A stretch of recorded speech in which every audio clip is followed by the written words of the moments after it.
Alors voilà l'épisode suivant, toujours avec Jean-Michel, Mikou et moi, donc Fred Delsol, pour vous servir comme d'habitude. Et on va repartir de la fin de l'autre vidéo qui était donc la rencontre des parents. Le père, Kerr, Mario, musicien, artiste, la mère, violoniste, grâce à Jean-Sébastien Bach, les voisins, pas loin, qui jouent de la musique d'Amérique latine, de l'Argentine précisément. Et donc l'oncle, Roger, le frère de Mario, Marius, va partir en Argentine. Alors pourquoi, comment, etc. Et qu'est-ce qu'il va apporter par la suite Absolument. au Chacos? Parce que c'est là vraiment l'intérêt de, enfin, le rapport entre les deux. Lesquels n'existaient pas à l'époque. Voilà. Pour être le plus clair possible, Ouais. enfin, le moins abscon, je dirais que comme Roger avait lancé le style scandinave sur le plan des meubles, et avec d'autres amis, avec ses maîtres dans le domaine, mais ça serait compliqué d'aborder tout ça. Peut-être un jour l'aborderons-nous parce que c'est très intéressant. On aura d'autres rendez-vous. Toujours est-il qu'après la guerre, parce qu'il avait été, malheureusement, il a fait comme mon père cette guerre, comme beaucoup de gens, et il a décidé de partir en 1947 en Argentine. Alors, où en Argentine? À Mendoza. Mendoza. Voilà, nel Cuyo. Et c'est là qu'il a rencontré Maria del Carmen, son épouse, et qu'il a fondé famille, et qu'il a continué à travailler dans le meuble scandinave, parce qu'il avait vraiment lancé ça. Mais alors, je rebondis là-dessus. Je rebondis là-dessus, ça veut dire qu'il y a de la famille Kerr en Amérique latine. Ah oui. Voilà, donc des cousins et qui ont fait bien sûr leur vie et des enfants, etc. Bien sûr, il faudra que je te montre là, les photos de ces merveilleux cousins. Et il y a... Non mais c'est ce que je mets le doigt là-dessus parce que c'est intéressant de voir les corrélations justement entre ça et ensuite les Chacos. Parce qu'en fait, même si les cousins en Argentine n'ont peut-être pas fait de musique, j'en sais rien, mais s'ils en ont fait, il y a aussi ici, quoi, avec les, à Lyon. Quoi. Je fais une incidente. Mon père ne pratiquait pas la musique. Il était extrêmement mélomane. Et quand il touchait un instrument, ça donnait, il jouait, il donnait même des conseils à ma mère sur le plan violonistique sans connaître l'instrument. Mais il n'était pas musicien, comment dire, effectif. Enfin, il n'avait pas. Il était peintre, écrivain, sculpteur. Donc il y a certaines de ces sculptures. Alors il n'était pas luthier non plus. Il l'est devenu en observant son père, Edmond Maximilien, qui lui-même ne se prétendait pas luthier. Mais qui avait... Excuse-moi, je fais encore une incidence. Quand je vois le charango que je vois juste là derrière toi, oui. Pas luthier, on n'est pas loin quand même. Hein, parce que la qualité est là. Hein. Mais il y a beaucoup de gens qui se prétendent luthiers ou qui ont pignon sur rue, qui font des instruments qui ne sont pas forcément extraordinaires. Ah oui. Mon père avait cette qualité. Par exemple, je fais encore une incidente. On lui avait proposé le poste de professeur principal des Beaux-Arts de Lyon, dans les années fin 40. Il avait refusé.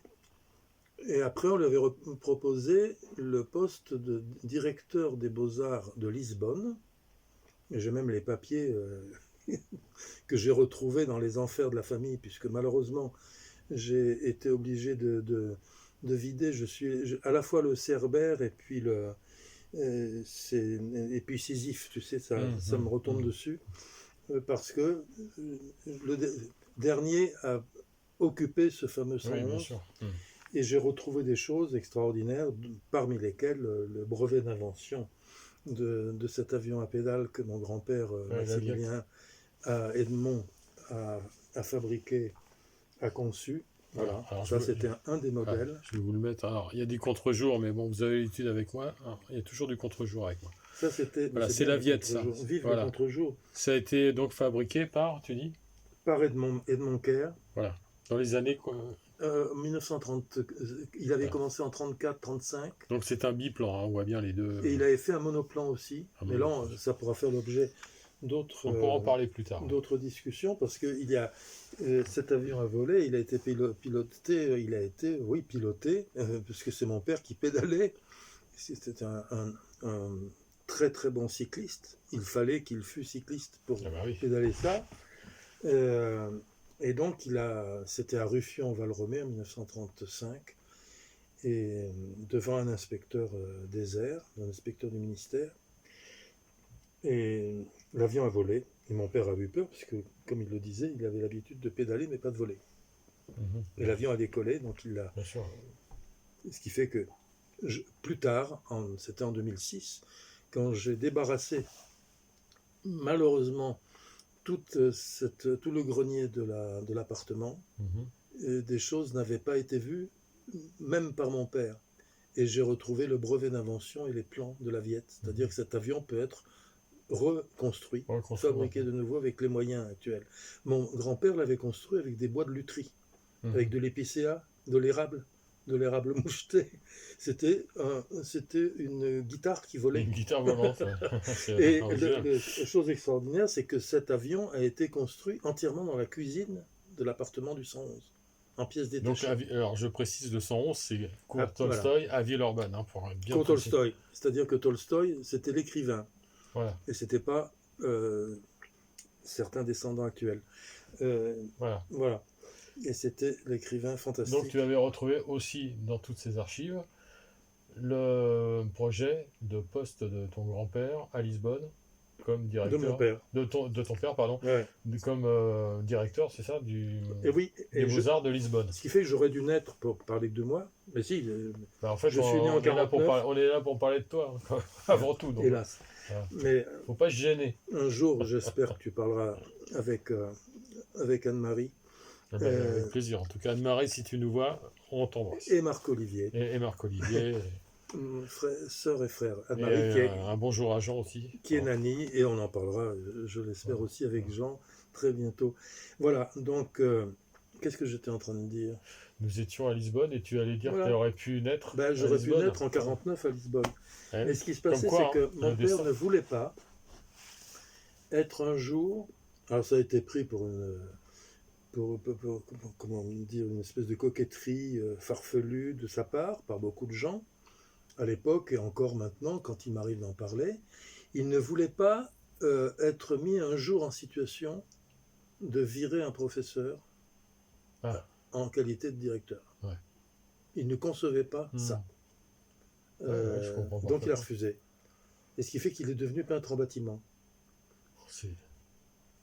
Voilà. C'est vraiment les destins. Hein, et il préférait le commerce, les rapports qu'il avait avec ses collègues dans le bâtiment, et sans affaîtrie, sans hypocrisie, bien qu'il se disputât souvent avec certains d'eux, comme ça arrive avec les musiciens, avec les artistes, les comédiens, les littéraires. Donc, mais là, dans ce milieu où il y avait la truelle, lui, il était un des grands spécialistes de la laque. Et il adorait la laque, et il parlait souvent des laques coréennes. Alors moi, ça me fascinait, parce que je ne connaissais pas la Corée. Il parlait du grès coréen, de la laque coréenne, comme ça. Donc, c'était absolument extraordinaire. Et c'est vrai qu'il avait une faculté, on lui demandait beaucoup et il y avait une société BAC à Lyon qui était dirigée, je ne me rappelle pas le nom, ça reviendra un jour, par un des responsables pour lesquels il travaillait en tant que peintre en bâtiment. Alors on va s'arrêter là pour cet épisode, mais c'est très intéressant. Là, on part sur des choses un peu qui parlent pas forcément de musique, mais on reste dans la genèse, dans l'art et tout. On fait une fugue. Voilà, on fait une fugue. À tout de suite.